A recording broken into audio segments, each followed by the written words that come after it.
Well, with that, we are rolling. I am Sam Schneider. I am Bad Beard. To our friends at home, this is Mr. Barber. Not a chance. Not a chance. Not a chance. Why don't you introduce yourself? Hi, I'm Robert Pandya. I'm the communications director at the Barber Vintage Motorsports Museum in beautiful Birmingham, Alabama. Which is where we are today. We're in Barber Motorsports here in Birmingham, Alabama. Robert Pandya, and we are rolling out on the front 10. I'll call it the front 10. I mean, it's the fan zone. So as soon as you come in the main entrance, you take a look at your right, and here's the setup, right? And it's a great view of the track as well. I mean, seeing the chicane section and off into the distance. So, yeah. Well, and we've had the fortune of talking to a few folks from Moto America. We're talking to racers. We're talking to builders. We're talking to corporate dudes. But you are not directly affiliated with Moto America. This is its own entity. It's Yeah, how it's all set up is Mr. Barber, who's still around, 84 years old. Just saw him for a meeting yesterday. He's, the guy's a rock star. So he decided that he wanted to build a park that had a racetrack and a museum in it. So the first definition of this place was for it to be beautiful, period. The museum houses the collection. This is actually our 30th anniversary this year. Pretty amazing. The building has been on this site for 20 of those 30 years, and for 10 years prior, it was in a big warehouse down in Birmingham, downtown, kind of secret door thing, one of those speakeasy museum deals, right? And then, and then, of course, the track. We can access the track from the museum side as well. So if we go to pull out one of the race vehicles or something like that, we can roll right onto the track and go. And so it was built specific for what it is today. Exactly right, and so it's a unique course. He said he wanted to make the Augusta of racetracks, for it to be the most beautiful place in America to race any vehicle, and that's what he's built. So we're FIA Class 2, I think it is, track, but can't quite run Formula One out here, but we do run Indy cars. Yeah. And of course, Moto America. One, if you're not familiar with Barber Motorsports, and to Mr. Barber's credit, it is, in fact, like, there is not an inch of this place that hasn't been touched. A blade of grass out of place. And my lady is an artist, and I have a couple friends that are artists themselves coming out. And there's art all around the property. Yeah. Mr. Barber has a real affinity for sculpture, for art. Mm-hmm. The museum is full of art. And as you walk around the grounds and you go hiking around different pathways, there's like little sort of Easter eggs everywhere. Yeah. Zombies coming out of the sewers and just fun stuff like that. We have an inflatable church for Sunday, Yeah. So yeah. I'm not about camping in there. You wouldn't. Oh, and little steamy? Yeah, a little token. But anyway, it's really a unique place to visit. It's an amazing place to work. And like I said, we've got over 1,800 motorcycles, about 1,200 of them on display right now in the museum. Yeah. 140 odd cars. The largest Lotus racing and sports car collection in the world is right here. And you're firing up one of those today? Yeah, we fire up this morning at 10 o'clock. We're going to fire up a Porsche 908 powered Lotus, very rare car. And for the uninformed, it's like, that looks like a VW engine, but it's like a $200,000 motor inside this like Lotus birdcage chassis. It's really, the whole thing clamshells open. Okay. And you look into it and you're like, there's no way someone's going to. That's 10 o'clock? All right, mark my calendar here. Yeah, it's pretty great. So it's not just a museum where you kind of just sit and witness and look. We've got a full restoration shop downstairs. Yeah. And then everything that's made it up onto the floor can be fired up. What? It's not just the floor, it's 5 floors. It's 5 floors, yeah, that's right. 5 stories. And I know if you're just listening at home or watching this, if you haven't seen Barber, it is quite the sight to see. It in itself is a piece of art. It's a beautiful building. It's concrete and glass, fully air conditioned, beautiful space to hang out. We've got a dedicated bridge. The bridges that you see on television, actually the only way you can get on those bridges is through the museum. Yeah. So you buy your ticket to the museum, you can go out on the bridge, check out the racing from up there, the most unique perspective on any racetrack in America, really. We really work hard to make it, presentable and very, very clean, but it's an incredibly affable crew of volunteers, and our hats off to our volunteers and docents who just do an amazing job for us and welcoming everybody to check out the millions of eyeballs come through here. Yeah, I got a few bikes in my place. Yeah, so really stack up. Yeah. So specific to you, if this is 30-year anniversary, congrats again. What was your introduction here to Barber, and where did you come from before that? That's a great question. Thanks. So I was on the racing crew for a gentleman named Jeff Nash out of Dallas, right? He owns Ducati in Dallas now, and he was racing super monos in Arma. And so we went out to Roebling Road in Savannah and raced there. And on the way back, he's like, "Hey, mate, we got to make a stop, right?" And so we stopped, and it was that secret door, right? And I don't remember it having anything on the outside, but it was like one of those things. And then opens up, and you go in through like a little hallway, and then all of a sudden, there was just, I've never seen so many motorcycles in one place at one time. And not just bikes, like pristine. Well, it's a whole mishmash because some of them had to go through the restoration process. Right. So some of them were like iconic bikes that just needed a lot of cleanup, right? And Mr. Barber had decided a while back that he couldn't have the world's greatest automobile museum because that's already kind of, been going. But the world's greatest motorcycle museum was a great opportunity. And some of your listeners, may remember the art of the motorcycle in New York City in the Guggenheim. Well, 22 of those motorcycles that were in that exhibit came from the Barber collection. So we actually have a special area inside the museum that's like those 22 bikes because that was the catalyst for this place because he fell in love with the spiral architecture of that building in New York City. So when you walk in, there's a wow spot, I call it. You kind of go 2 steps past where the wall opens up, and you stand there, and you're like, wow. And you see the spiral. So everything. Hey, Tim, when I come through, I want to know the wow spot. Well, you'll find it. Trust me. You'll find it. But anyway, it's just a amazing place, and his commitment to enthusiasm is something that you just see through everything that happens there, from the way he treats every volunteer, the cleaning staff, the curator, and my boss, the director, is really given the ability to do things in the right way. Really excited about the future here.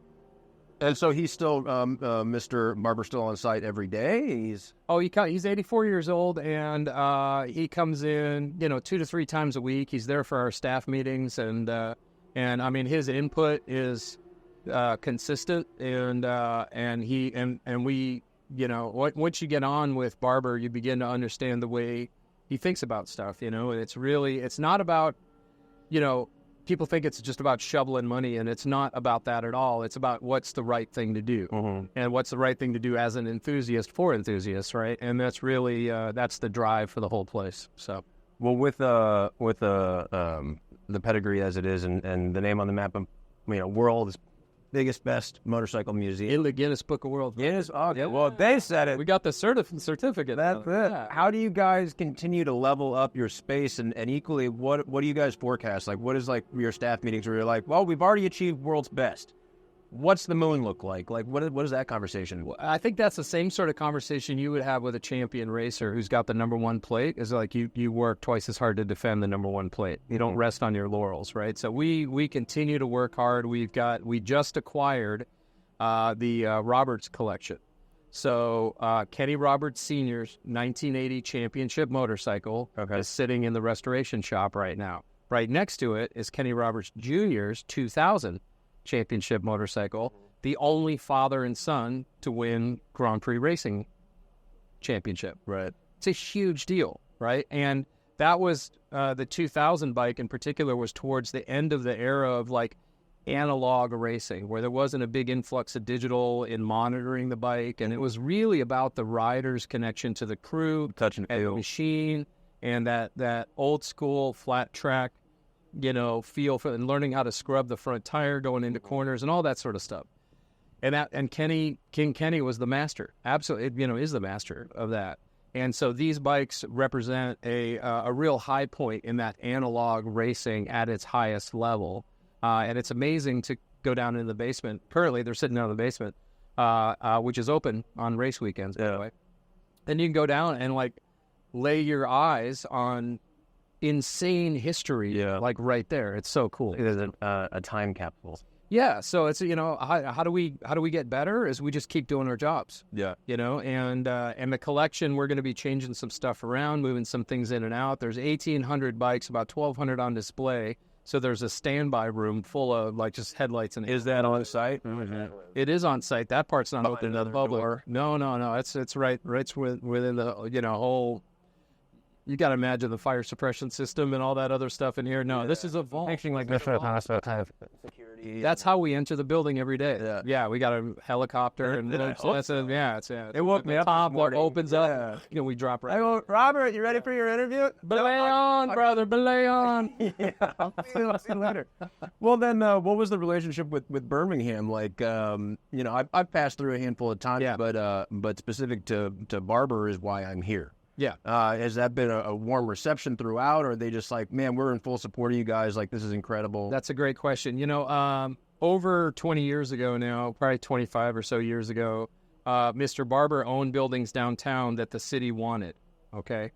He's been a developer. He's been... Yeah. So Mr. Barber's history, just a quick flashback, is he was in the dairy business. So Barber Milk was like, it was like 7-Eleven around. Everybody knew it, right? And when you make milk, you need cows and you need land. Big shout out to cows. Love what you're doing.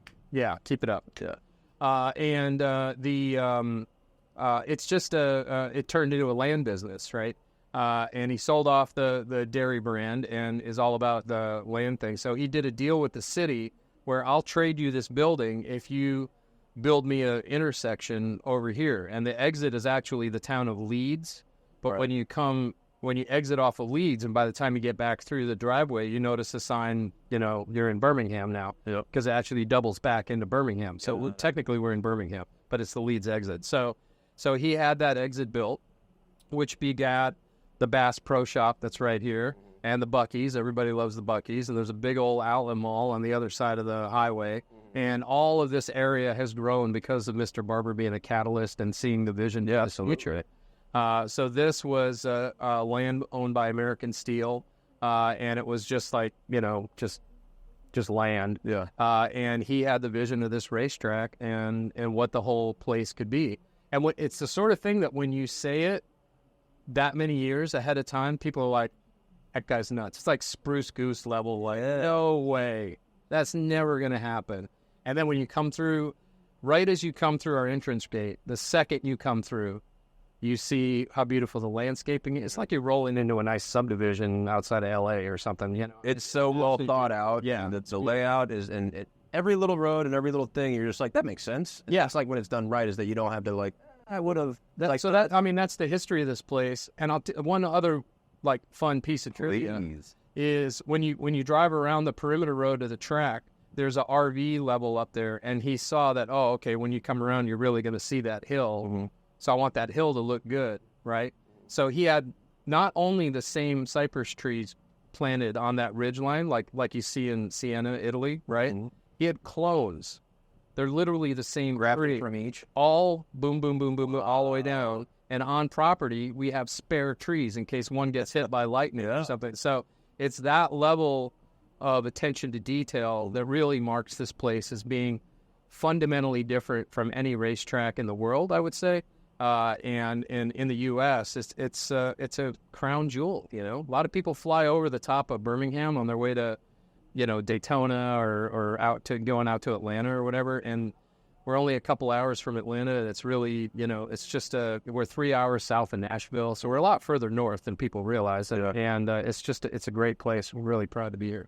With the trajectory of what you guys expect with Barber and all the developments you've seen over the last 30 years, like, is there a point that, like, well, we'll get an airport eventually, like, we'll be a hub here, not just for the museum, like, in conjunction with the city, like, development's going to continue to explode? And development's definitely going to blow out here.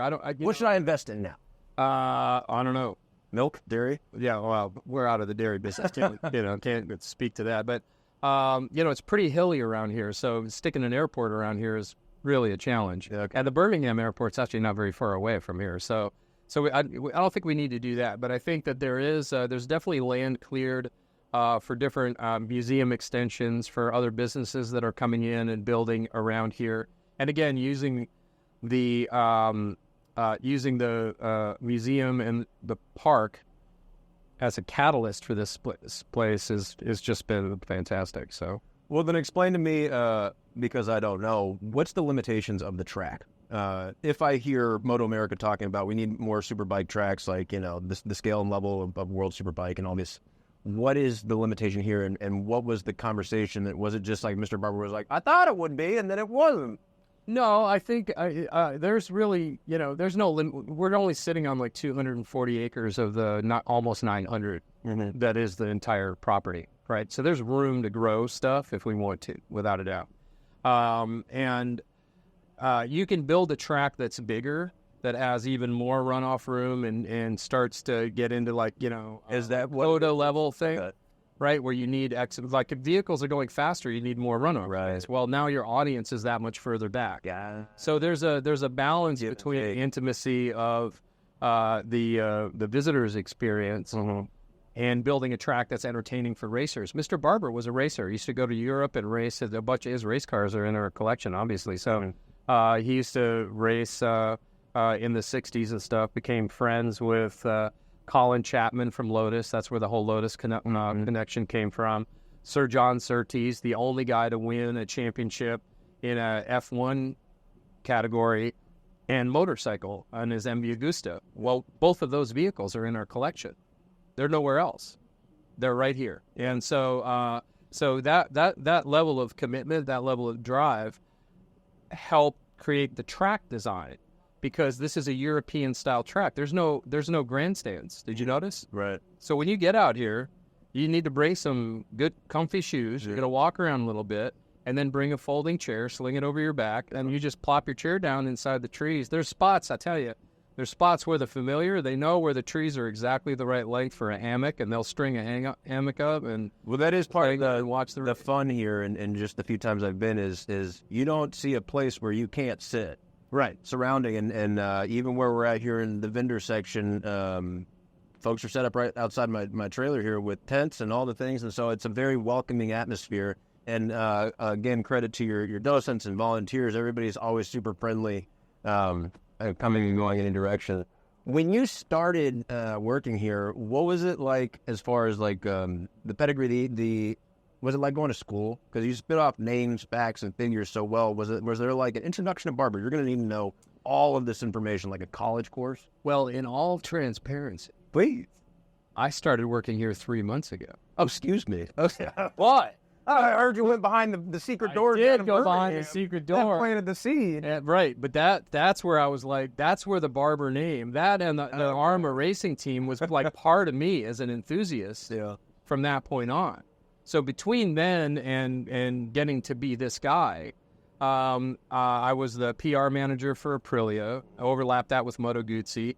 And then I became the PR manager for Victory Motorcycles, and then overlapped that with Indian. I spent the last couple of years, I was the chief operating officer up at the Buffalo Chip up in Sturgis. So all of that different experience sort of informs me in this place, right? And I'm a car enthusiast. I'm just, if it's got a throttle, 18 bikes at home, whatever it is. Right? What? So is home here now? Yeah, moving. Yeah, absolutely. I just bought a house not nearby. So you're plugging in, you're digging in. I'm all in, man. Just are you on property? Huh? Oh, what, with a house? Yeah. I wish, man. That would make the commute a lot easier. You know? Yeah, but no, I'm good 15 minutes away. So. And so are you riding it or driving? Both. Okay. Yeah. Depending on what. The convertible, the truck, and the motorcycle, depending on the weather. Oh, I love that. Yeah. What is your experience here going to be? What are you projecting for yourself? Like, do you come in and you're just like, business as usual, love what you guys are doing, I'll maintain a status quo? Or do you come in with ideas and I see something we can get into? Well, it's really driven by, Mr. Barber's overall vision. And our new director is a gentleman named Brian Case, right? And he's a brilliant engineer. He's an engine designer. His current engine design is in the new Ligier F4 Formula racing car. Unbelievable work. And Mr. B and Brian have got an amazing relationship. Brian was brought in to set up the design center, the advanced design. And Mr. B, what the friends call him? Yeah. Mr. B. Yeah, Mr. B. So anyway, they've got a great relationship, and they have a vision of what the place can be in the future. Largely, for 3 decades or so, it's rested on the fact that there's terrific machines to look at, and our emphasis going forward is the stories around those machines. What humans designed this, for what reason, what humans did something interesting on this, and then what was that impact and inspiration. That's almost forward. You're record keepers outside of the museum aspect. Like, yeah, your the chronology going into it. Right. That's incredible. That's really, as we shift into, storytelling around the hardware, then it all. As we sit with my life book and Vana publication. Yeah. Absolutely. Well, one side note, and it maybe exists, but it's just not public information. And speaking of coming from the chip, so you go to the Buffalo chip, you pull in, and it's your general tractor trailer, toy hauler, you name it. It could be an F-150 with a cool motorcycle on the back that I got to unload. I didn't come with my race team, so I don't have a ramp. Where does one go at Barber to unload a motorcycle? You need to make friends. Because there is no physical structure that I could find. No, we don't have an offload. Is that a choice? Huh? I don't know if that was a direct choice. What I do know from my Buffalo chip days is that you have to police the area around the loading ramp, because people will want to go like, oh, that's mine now, and leave their stuff there, and or camp right next to it. Now it kind of screws stuff up, right? Yeah. So there may be some of that, but, or either that or buy a freaking ramp, man. You got 15 cameras in here. Listen, called out. I set this up the day before, and attention to detail being one of my things on the production side. Motorcycles has been the extension of my operation. And so specific to ramps, I did not procure one in transit. However, I did find a nice hill on the backside over there, which I quickly found a mud puddle next to me as I laid down in it, and I thought, rethought my life decisions, but it worked out. That's okay. We got video of it. I'm sure.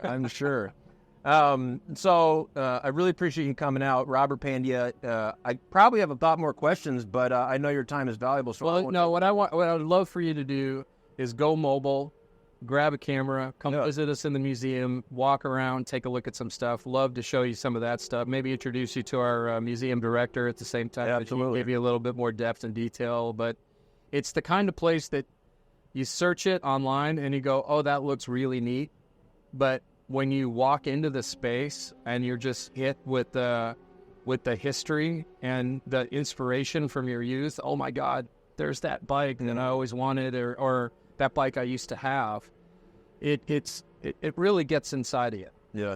And that's the thing that Mr. Barber and our entire staff work towards, is so when you leave our place, you're not leaving our place. It's like part of, it's part of you now. Yeah. Like it's going with you now, right? And so we really encourage people to come make Barber a tradition, whether you're coming for a race event or every 5 years you come to visit or whatever it is.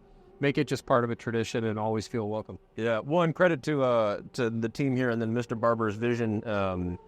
If you're not a motorcyclist, if you're not a motorcycle fan, if you're just in commercial development and you're trying to construct cool commercial mixed use, what's cool and hip now, if you start looking into that stuff, inevitably you're on Pinterest or one of these sites and you type in motorcycle, industrial, that building is going to pop up, and whether they know it or not, they've actually already seen Barber. Yeah. And so I've had plenty of conversations. Oh, I'm going to Barber. Oh, what's that? Largest motorcycle museum in the world. They're like, really? Cool. What's it look like? And they're like, I've seen that. Yeah.